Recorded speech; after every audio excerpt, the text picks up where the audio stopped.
बाक्सानि जफादं गोजौ फरायसालियाव दिनै इन्टारनेशनेल ड्राग्स डे फालिदों। मख'जाथावदि दिनै मुलुगनां ड्राग्स सान।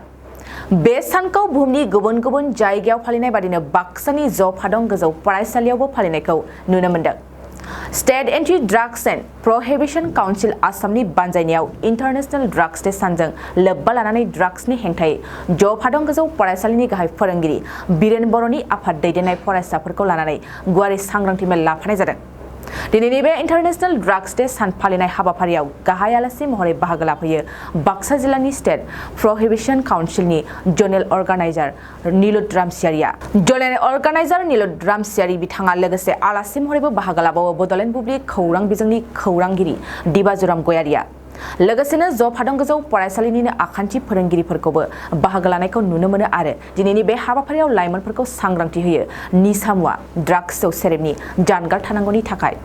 आं दिनैनि बे हाबाफारियाव जफादं हाई स्कुलाव जिखिनि आङो खुंबाय गथ'फोरनि आं मोजांनि थाखायनो बहुत सिन्था खालामनानै आंनिनो लोगो आरो बे फरायसालिनिनो हेडमास्टार मानगोनां बिरेन बर'खौ आङो जिखिनि बाथ्रा खोथाजों आं सावरायनानै आं बे स्कुलाव जों लाबाय। आं सानो बे इन्टारनेशनेल ड्राग डेआ जिहेतु सारा बिश्वआवनो जिहेतु फालिनाय जाबाय नालाय दिनैनि बे ड्राग्स डेआव आङो बे जफां एरियानि जिखिनि छात्र छात्रीफोर बा फरायसुला फरायसुलिफोर बिथांमोना जाहाथे बे ड्राग्सनि एगेन्स्ट इन्टारनेशनेल ड्राग्सनि एगेन्स्टै जाहाथे साफ्रोमबो गथ'फोरा आगबायलांनो हायो बेखौ आं मिजिंथियो आरो गावगासिनि जिखिनि साननाय जेरैहाय एजुकेसननि खेथ्रआव जिखिनि सानदों जाहाथे आरो दावगालांनो हायो बेखौनो आं सानबाय। बेनि सोमोन्दै आं सानो जोंहा थारमाने बे आं जाबाय जेनेरेल अर्गेनाइजार हिसाबै आङो अर्गेनाइज खालामबाय थानायसो आंहा अधिकार दङ। बे माखासेखौ रायजो राजायानो किसु इनिसियेटिभ लानांगोन प्लास जोंहा आरो किसुखे दङ पुलिस स्टेसन दङ पुलिस स्टेसनाबो किसु इनिसियेटिभ लानांगोन।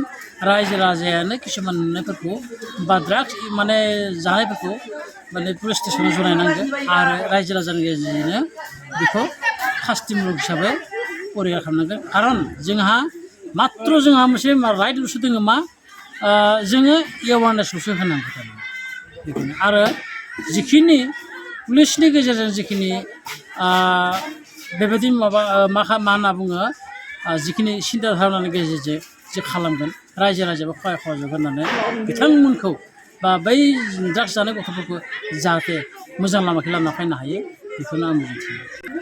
आथिखालनि लाइमोनाबो बेनो जानांगोन जे जोङो ड्राग्स एबिउसिंखौ हदाय नाजानांसिगोन। खारन जोंनि गथ'फोराबो गाव गावनि लाइफखौ जाहाथे मोजां स्टाइलनि गेजेरजों लाना फैनो हायो आरो ड्राग्सनि गेजेरजों जेब्लाबो माने लामाखौ हान्थिनायखौ गारो बेखौनो आं सानो। बे सोमोन्दै आङो गिबियावनो जोंहा बाक्सा डिस्ट्रिक्ट जनेल drugs and anti drugs abuse and illicit बिथांनि माबा जा निलुद रामसियारि बिथाङा जिहेतु जनेल बे माबानि डिपार्टमेन्टनि बिथाङा जोंनियाव थारमाने बे हाबाफारिखौ खालामफैदों। गतिके बिथांनिसिम आं गिबियावनो साबायखर थाबाय। आरो बे इन्टारनेशनेल ड्राग्स बे आसलथे दिनैयो जोंनि बे जफादंआवल' नङा बेयो भारतनि अनगायैबो सारा वर्ल्ड बेयो खालामजादों फालिजादों अबजार्भ खालामजादों। गतिके बेवहाय आङो बिसेसकै बिथाङा जोंनि फरायसालियाव लानायनि थाखाय बिथांखौ साबायखर होदों आरो बे बुस्थुखौ जोंनि फरायसालियाव फैनानै बिथाङा जिखिनि फरायसाफोरनि गेजेराव एवारनेसखौ होलांबाय बेनि थाखाय आं बिथांखौ रोजा रोजा साबायखर होदों। नंगौ जोङो जे जोंनि लाइमोनफोरखौ जोङो ड्राग्सनिफ्राय माबोरैहाय मुक्त खालामनांगौ बेनि सोमोन्दैबो बिथाङा मोजाङै फोरमायलांदों। आरो बेवहायनो जोंहा जिहेतु बड'लेण्ड बुब्लिनि जोंहा रादाब बुथुमगिरि बिथां दिबाजु गयारियाबो बे ड्राग्सफोरनि बागै आरो लाइमोनफोरा माबायदि सांग्रां जानांगौ जों माबोरैहाय गावनि गथ'फोरखौ जोङो बा बिसेसकै बर' गथ'फोरखौ जों माबोरैहाय रैखाथि होनांगौ जे बिनि फाननायफोरखौ होबथानांगौ आरो रायजोफ्रा जों सांग्रां जानांगौ बेनि सोमोन्दै फरायसाफोरनि गेजेराव बुंदों। बेनि थाखाय बिथांमोनसिम साबायखर होदों। मोनसे गोजोनथाव खौरां 2023-24 सोलोंथाइ बोसोरनि थाखाय 11-12 थाखोनि गोदानै मुं थिसननाय लानानै फैदों बाक्सा जिल्लानि सालबारि बाजारनि साखाथियाव थानाय सेन्ट जेभियार्स इंलिश स्कुला। देग्लाय बोसोरनिफ्राय सेन्ट जेभियार्स इंलिश स्कुलाव आर्ट्स आरो साइन्स आयदानि थाखाय गोदानै फरायसाफोरनि मुं थिसननाया दायो सोलिगासिनो।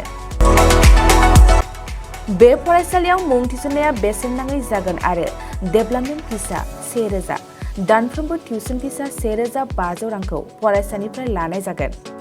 बेजों लोगोसेनो जायफोर फरायसाया मेट्रिकआव 90 जौखोन्दोनि बांसिन मोननाय आरो बिपिएल कार्ड थानाय फरायसाया बेसेन नाङाजासेनो मुं थिसननो हागोन। बबेखानि 80 जौखोन्दोनिफ्राय बांसिन नम्बर लानानै उथ्रिनाय आरो बिपिएल कार्ड थानाय फरायसाफ्रा मुं थिसननायाव 50 जौखोन्दो फ्रि जागोन। बेबादिनो उननि जौखोन्दो लानानै उथ्रिसारनाय आरो बिपिएल कार्ड थानाय फरायसाफोरनो रेहाय होनाय जादों। लोगोसे बे फरायसालियाव फरायसाफोरनि थाखाय हस्टेलनि खाबुबो दं। गोसो गोनां फरायसाफ्रा सेन्ट जेभियार्स इंलिश स्कुलाव 11-12 थाखोनि गोदानै मुं थिसननायनि बागै आबुं बाथ्राखौ मिथिनोब्ला नैबे मबाइल नम्बर 9954427791 आव थोंजों सुलाद लानो हागोन।